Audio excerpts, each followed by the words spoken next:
Sentimental Alka. এই অন্ধকারে শ্মশানে আসবার কোনো মানে হয়? সেন্টিমেন্ট আছে বলেই না এখনো বেঁচে আছে শেখর বাবু। What do mean? বলছি মায়া স্নেহ মায়া মমতা যার মনে নেই সে তো পশুর অধম। Don't mind my dear Alaka. আমি তোমাকে আঘাত দেওয়ার জন্য কথাটা বলিনি, আমি অ্যাপোলজি চাইছি। না শেখর বাবু, আমি কিছু মনে করিনি। আচ্ছা শেখর বাবু, এইখানে আমার পল্টুকে দাহ করা হয়েছিল তাই না? অন্ধকারে ঠিক বোঝা যাচ্ছে না। হ্যাঁ, by the way Alaka, father in law আমাদের বিয়ের সম্মতি দিয়ে গেছেন, কিন্তু তোমার মনের ভাষা তো আমি বুঝতে পারছি না। আমাকে একটু ভাবতে দিন শেখর বাবু। মাই সুইট ডার্লিং অলকা, আর কতকাল আমাকে তিরিশিত চাতকের মতো অপেক্ষা করতে হবে? আমি এখনো মনস্থির করতে পারিনি শেখর বাবু। তাছাড়া 7 ভাগের বন্ধন যে আমাকে আষ্টে পৃষ্ঠে বেঁধে রেখেছে, সংস্কার আমার কণ্ঠনালী চেপে ধরেছে। নেস্টি, এইসব কুসংস্কারের কোনো মানেই হয় না। আমাদের লন্ডনে আচ্ছা শেখর বাবু, ওর কোনো খবর জানেন? নো ডিয়ার, আমার কি দায় পড়েছে একটা স্কাউন্ডেল স্ট্রিট বিগারে খবর রাখবার? He is a liar, he is a street dog, একটা রাস্তার কুকুর। শেখর বাবু, এই নির্জন শান্ত পরিবেশ, এই মধুর সন্ধ্যা কি আমাদের বিফলে যাবে অলকা? শেখর বাবু, মরুর বুকে কি তৃষ্ণার জল মিলবে না? নির্জনে কি স্বপ্ন হবে না? তুমি কি ধরা দেবে না প্রিয়া?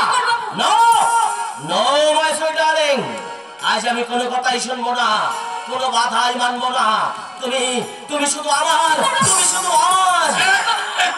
কে রেস্টুরেন্ট এই অন্ধকারে অভদ্রের মতো দাঁড়িয়ে আছিস? সামনে বলবেন জানান, বলে এক ফুলতে কাপ করে ফেল দেবই তো। শ্মশানে এসে মানুষের জাগে বৈরাগ্য, আর তোমরা এসেছো জানোয়ারের মতো দেহের জ্বালা মেটাতে। আপনি কিন্তু ভদ্রভাবে কথা বলবেন।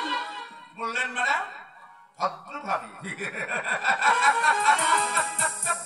তোমাদের সঙ্গে কোন ভদ্র মহিলার সামনে দাঁড়িয়ে এই ধরনের মতো হাসতে আপনার লজ্জা করছে না?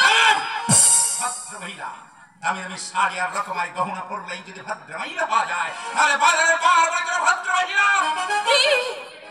আপনি কিন্তু সীমা ছাড়িয়ে যাচ্ছেন।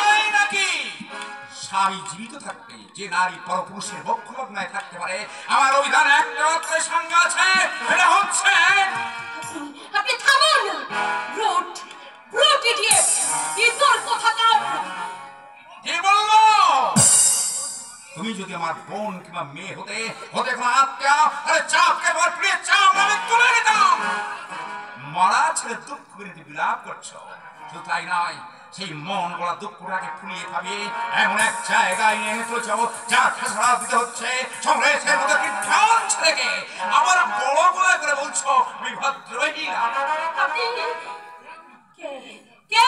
আমার পরিচয় বলে খুশি হবে না, আমার নাম দেবী লাহা। হাউ স্ট্রেঞ্জ, তুমি দেবী Laha? Yes, manager. Are you a barrister? Yes, লন্ডনে আমি 15 ইয়ার্স হোটেল বয়ের কাজ করেছো, is it not? তুমি একটা ছুঁচো। আর একটা কথাই বললে মুখের চিরগ্রানে পাল্টে দইত।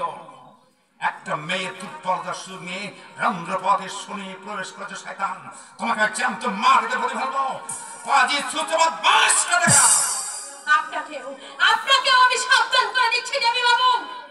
আমার ব্যক্তিগত কাজে আপনি যদি কোনো নাক গলাতে আসেন, তাহলে কিন্তু আমি আপনার প্রজা নই। জমিদারি মেজাজ এবং নীল রক্ত শুধু আপনার শরীরেই নেই দেবী বাবু, আমার শরীরেও সেই একই রক্ত বইছে।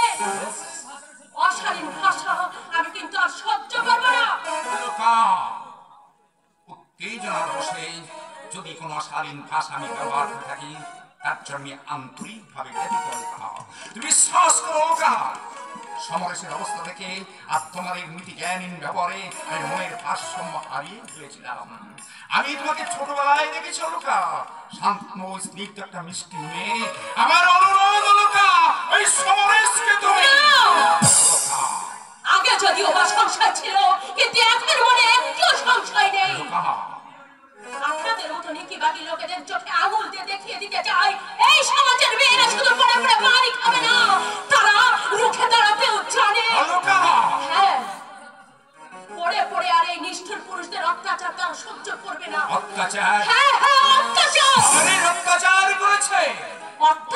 শুধু দৈহিক মিলনেই হয়, তার কি কোনো অন্য রূপ নেই? ইয়েস ইয়েস মাই ডার্লিং, আমাদের লন্ডনে। তুমি চুপ করো, বলো লোকা। বারবার আমার ব্যক্তি সত্তাকে অপমান করেছে। আপনাদের সেই কথা কি তো ভদ্রলোক, এমনকি বস্তিতে